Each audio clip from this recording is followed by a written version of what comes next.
രാവിലെ തന്നെ ബാങ്കിൽ പോകേണ്ട ഒരു കാര്യം ഉണ്ടായിരുന്നു. രാവിലെ തന്നെ ഇറങ്ങണമെന്ന് വിചാരിച്ചു, പക്ഷേ ഇറങ്ങിയപ്പോൾ ഉച്ചയായെന്ന് മാത്രം.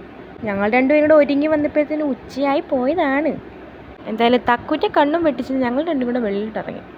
പുള്ളിക്കാരി ഞങ്ങളെ കണ്ട പിന്നെ ശരിയാവത്തില്ല, അതുകൊണ്ട് നൈസായിട്ട് ഞങ്ങൾ ഇങ്ങ് മുങ്ങി. വെയിലെന്ന് വെച്ചാൽ നല്ല അടിപൊളി വെയിലായിരുന്നു. ഇറങ്ങേണ്ട ആവശ്യത്തിന് ഞങ്ങൾ പറഞ്ഞു നമുക്ക് നടന്നു പോകാമെന്ന്. വലിയ കാര്യത്തിൽ നടന്നപ്പോൾ നല്ല വെയിൽ. കുറച്ച് കഴിഞ്ഞപ്പോൾ മനസ്സിലായി എന്തായാലും നടക്കാൻ പറ്റില്ല, ഇനി എവിടെയെങ്കിലും തളർന്നു വീഴും. അന്നേരത്തെ ഒരു ഓട്ടോ ചേട്ടനെ കിട്ടി. ചേട്ടൻ പറവറാന്ന് പറപ്പിച്ച് പെട്ടെന്ന് തന്നെ ടൗണിൽ കൊണ്ടുവിട്ടു. അവിടെ ഞങ്ങൾക്കൊരു ആൻറ്റിയെ കാണാനുണ്ടായിരുന്നു. ആ ആൻറ്റിയെ കണ്ടിട്ട് വേഗം ഞങ്ങൾ ബാങ്കിലോട്ട് പോയി. ആദ്യം ചാച്ചനാണ് കയറിപ്പോയത്. എനിക്കതിൽ ഈ ആദ്യമൊക്കെ കയറിപ്പോയി ഭയങ്കര മടിയാണ്. എൻ്റെ മുടിയൊക്കെ നോക്കി ആ ഓട്ടോ ചേട്ടൻ പറപ്പിച്ച് വല്ലാതാക്കി കളഞ്ഞു. ആ ചൂടിൽ നിന്ന് അകത്തോട്ട് കയറിയപ്പം ആഹാ എന്നാ നല്ല തണുത്ത AC ഉണ്ടായിരുന്നു. അതിനകത്ത് കയറിയിട്ട് വീഡിയോ ഒന്നും എടുക്കാൻ പറ്റിയില്ല. എന്തായാലും കുറച്ച് നേരം അവിടെ ഇരിക്കേണ്ടി വന്നു. ഫില്ല് ചെയ്യാനായിട്ട് അവരൊരു ഫോം തന്നു. ഞങ്ങൾ അത് മേടിച്ച് അടുത്ത ആഴ്ച കൊണ്ടുതരാമെന്ന് പറഞ്ഞ് അവിടെ നിന്ന് ഇറങ്ങി. പിന്നെയും വെയിലത്ത് കുടയും പിടിച്ചിട്ട് നടത്തും.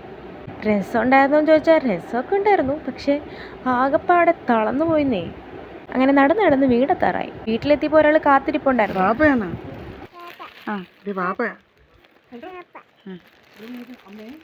അപ്പം അത്രയേ ഉള്ളൂ.